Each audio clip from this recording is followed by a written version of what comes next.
My visa has been approved. That took really quick, like literally 24 hours, which is just enjoy my evening for what it is.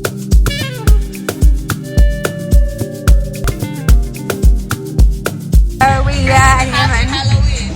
Happy Halloween. Merry Christmas night. What is the plan of action? I love this room and I'm gonna miss it. Okay. Does it look better? Does it look worse? I don't know. Got on the menu tonight, love. Spaghetti bolognese. A lunch for me because I've been going to bed at 7 o'clock in the morning. I bought coconut coffee at Bamboo and hominy. The hell?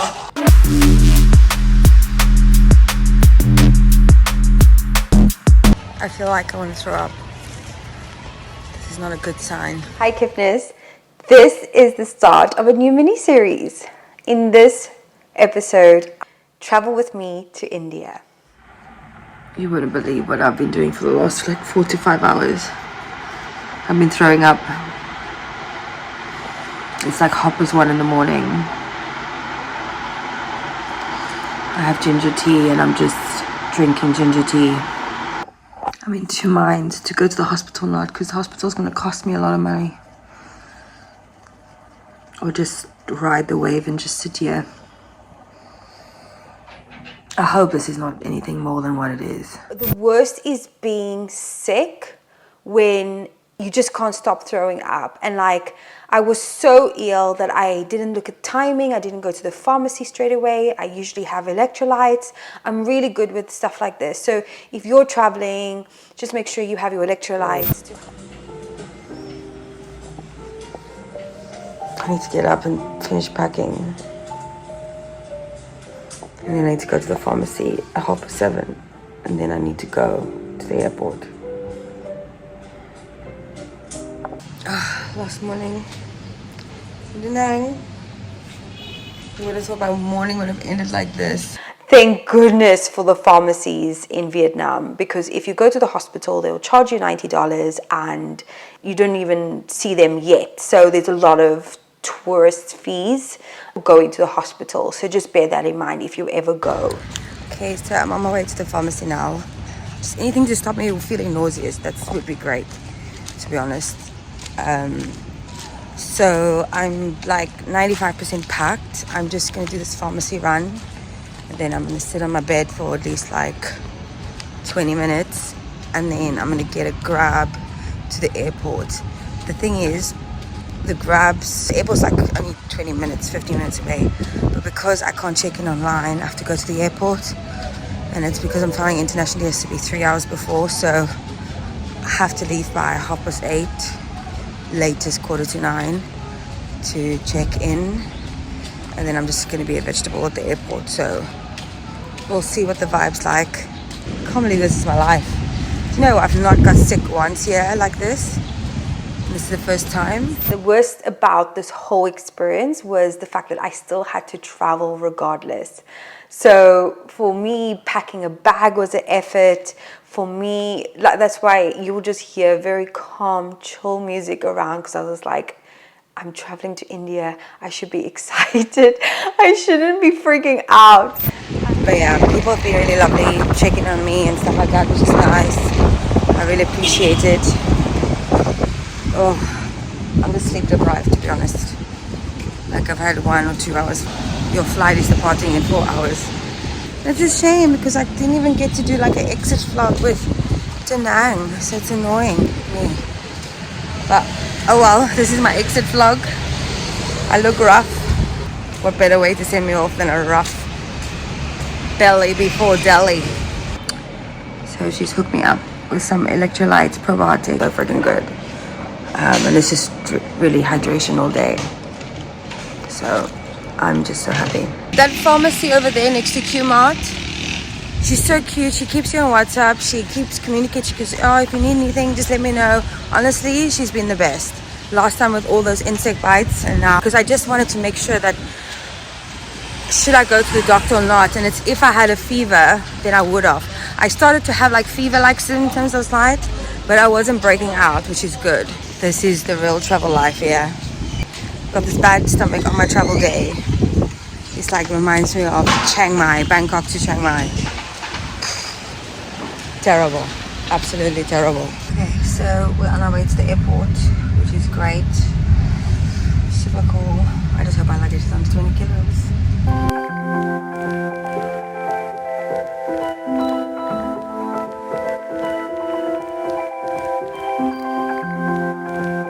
Air Asia is no joke, my bro. I didn't realize that it's 7 kilos for both small luggages, so that's fine. Air Asia is so ridiculous. Air Asia, for me, they've got the most tiniest seats, and they don't allow anybody to sit in the emergency aisle. Literally, if you want to upgrade on the flight, the air hostess will say it's extra fee. So honestly, in terms of Air Asia, if I was the business owner of Air Asia, your staff are doing a great job for upselling. Personally, for the customer, it's a no for me. That was crazy. But they all sorted it, so it's good. At least I know I got 20 kilos checked in, so I'm fine for Qatar. Oh man. That was so stressful. Let me get to this gate. Fill you in.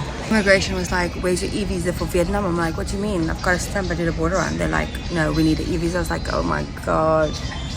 I had to message the company that I was with. Luckily the response was quick, but oh, what a rookie mistake. Lesson learned, don't screw with immigration. I think what was really scary is Vietnamese immigration is nothing to laugh about. I was like, show them my passport. I'm so excited. I'm official. I've been here 3 months. And the guy was like, no, get the paper, get the paper. And I was like, what do you mean get the paper? What paper? So I didn't realize, obviously it's an e-visa, electronic visa, makes sense. I was the full year. Luckily, I didn't make sure I got the email to say that I got my visa. And if I didn't, I would have been in so much trouble. So please, if you ever do a visa run and it's an e-visa, make sure you get the email confirming this. Because that's why I waited 6 hours in Laos to ensure that I get this e-visa, because there was an electronic mess up. So luckily, Visa was really, really cool. If you want to check out that video over here, I do the whole border run experience over here. But what? I've never been so scared at immigration in my life, just because I love Vietnam and I want to go back. We are boarding.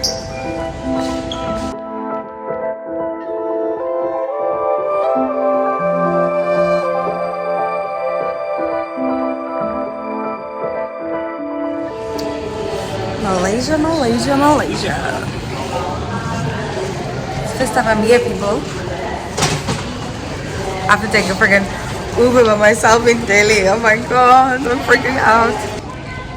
We are in the airport. I need to see what flights are there.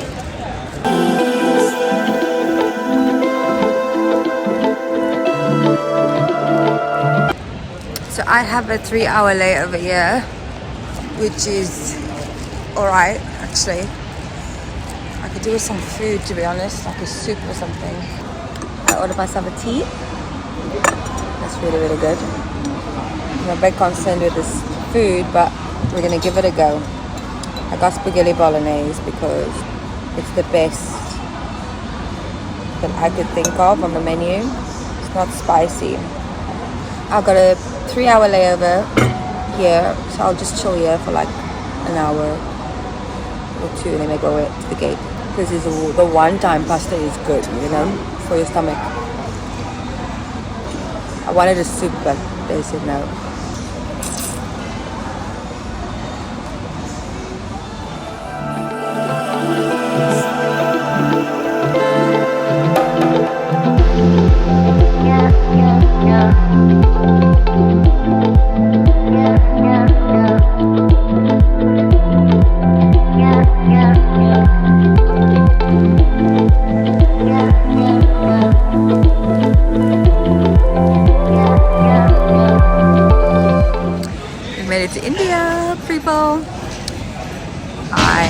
I'm so glad I got through immigration.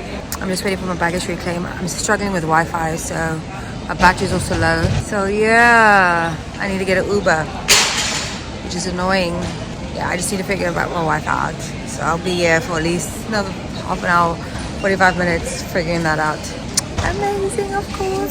India. If you are a solo female traveler, you've definitely done what I've done, and we've researched YouTube videos about traveling in India. There's always the most craziest things. So for me, I was like, I'm battling between fear and rationale. Like, solo female traveling is no joke. That's all I'm saying. But when I entered the airport, everything was fine. I went to immigration. Immigration was fine, but I was struggling to get on the Wi-Fi because my airlow, I didn't read the instructions and set it up correctly. So it was a me problem, not an airlow problem. But I've been using airlow for the longest time since I've been traveling for 6 months. It's the best. I haven't cross-checked rates yet, but in terms of like easy, get your SIM card, top it up when you need to. It's the best. So if you want to check out Airlo, I've got a link in the description. Please check it out there if you're curious about it. But anyway, so I didn't have any data. Now I was hosted in India, which means that I needed to contact my hosts, yeah. And I had been here, landed, like it's 2 hours, and I haven't contacted them because obviously, like at immigration, there was a family, and it was like it was 4 families back to back going in front of me because I felt so bad. And I was like, man, I'm exhausted with this whole food poisoning, me laying over in Malaysia and then getting to immigration and still having to queue up in India, which the queues are long. So like immigration took a long time for me, and I was just like, man, if there's one more family gonna ask me, I'm gonna say, look here, please, I just can't, I need to go. I'm one person, you know. But they were traveling with kids, and for me, kids are number one. Anyway, I got to duty free. Like this whole process, there's no internet connection. And then I'm looking around. So you've already exited the airport, luggage reclaim, and then there's a kiosk giving you Wi-Fi. Surely that Wi-Fi should be as soon as you enter the airport. I find that so weird and bizarre. But anyway, it will only be past duty-free, baggage reclaim, and then you'll get your internet if you ever travel to Delhi.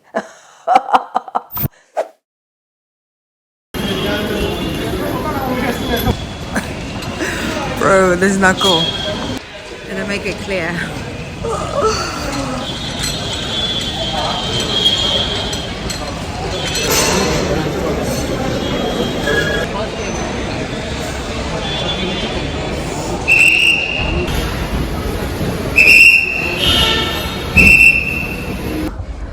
Okay, we're in the cab. You don't really, there's like no signs of where to go, but you have to just go to the car park, which is fine. So I asked a couple of people, that was fine. So there was 2 people trying to take my trolley, like obviously as a kind gesture, but also to like as a lead generation, I should say. I was like, no, I just want to get my Uber, that's it. So yeah. Okay. And you know what's the funniest thing is Uber's got this priority thing, yeah. It's just the funniest thing for me. On the app, you can choose, okay, you can have Uber this, Uber that, you know, the XL, the standard, whatever the things are. But then there's priority, or there's like a luxury. And it's like, they show you the cars, you're thinking, okay, this is bougie. Quick tip, priority gives you a quicker time, maybe. Yeah, maybe. But it's first come, first serve. And guess what? All the cars are the same. And they are bangers. They are bangers. These are not luxury cars. These are cars that should stay in the garage. The Uber driver that picked me up, his car was on empty the whole way. And I had to drive half an hour taxi. You know, I was like, what is going on? So I thought that was quite entertaining. I think it's one of those situations I've thought to myself, do you know what, Tasha? It is what it is, yeah. Like, it really is what it is. And my internet was still not working, everybody. So I asked the Uber driver if he can hotspot me. If you don't ask, you don't get. It was so funny.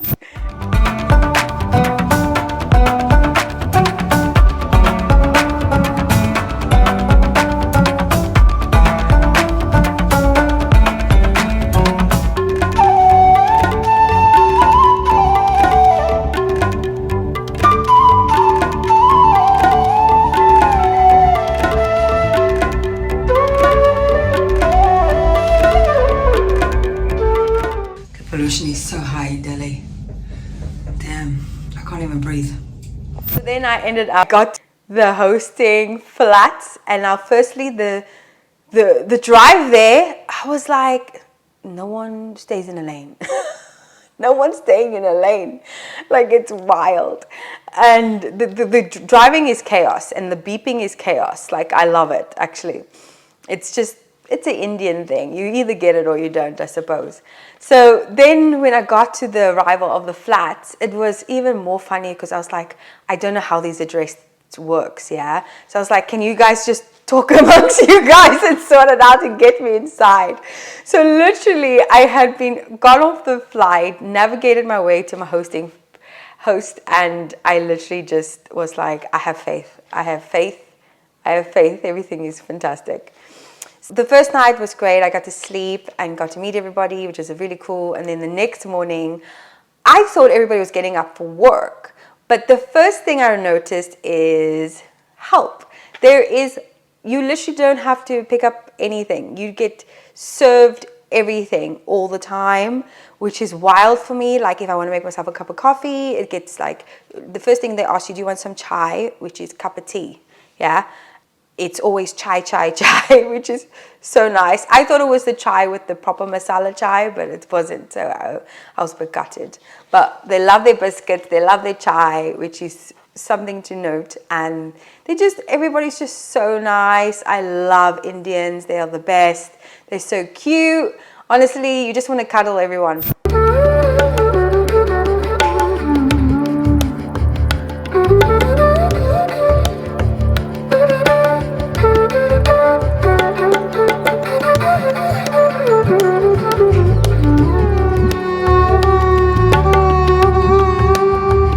Day one in India. Can you believe it? See, look at this fog. It's the first thing I notice is the fog. Like, everybody's breathing must be so bad here, because I feel it already. And that's the first thing I notice with breathing. So I have to wear a mask, unfortunately for me. The smog is ridiculous. That time when I was traveling to Delhi, the pollution was crazy high. They burn fires to reset the land or something, and the pollution just builds. I don't know how people in Delhi survive. And in Gurgaon, because that's where actually I was, had to go from Delhi into Gurgaon or Gurgaon, whichever one you decide to use. So Gurgaon is like more upcoming, like the techie version, Silicon Valley of Delhi, because obviously Delhi is what we know it of, but the Gurgaon is basically an upcoming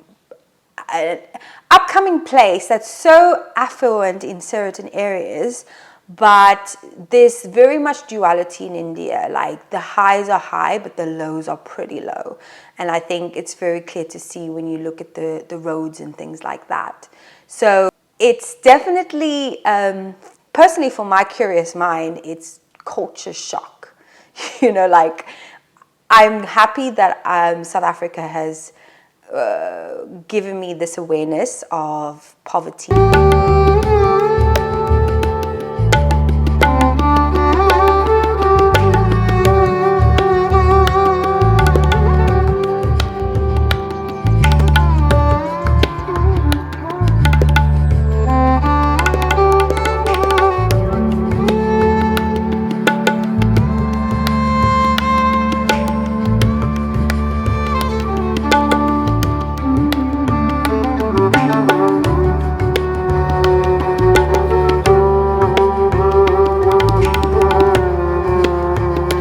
Driving is pretty funny. There's cows in the middle of the road, and yeah, it's pretty cool.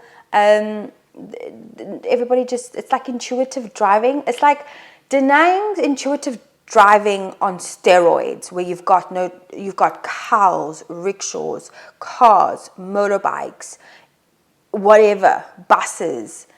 It's wild, and no one stays in the lane. Everybody's doing whatever they want to do, Oh my goodness, I am at Philosophy HQ. This is so cool. I can't wait to show you around and tell you more about it. But all I can say is I'm loving it. Everyone's so lovely and I'm just so grateful to be here. It's so surreal that I'm here. Like, what? And we're going to this like a launch event or something like that tonight. So I love it. Give me more of these, please. And yeah, just spending time with both Silky and Pretty, which is just so cool, and the team here. So yeah, really great to be here. Philosophy it's more than a fashion brand. It's about expressing yourself through fashion and community. And they really believe in co-elevation, and it's just such a beautiful place. The HQ, the vibes are great, and they basically like family. So I'm super grateful to have been part of that adventure and them being my hosts for the first trip to India. I hope you really enjoyed this series. This episode, if you did, give it a like, give it a thumbs up, and I'll see you in the next video. Ciao, ciao.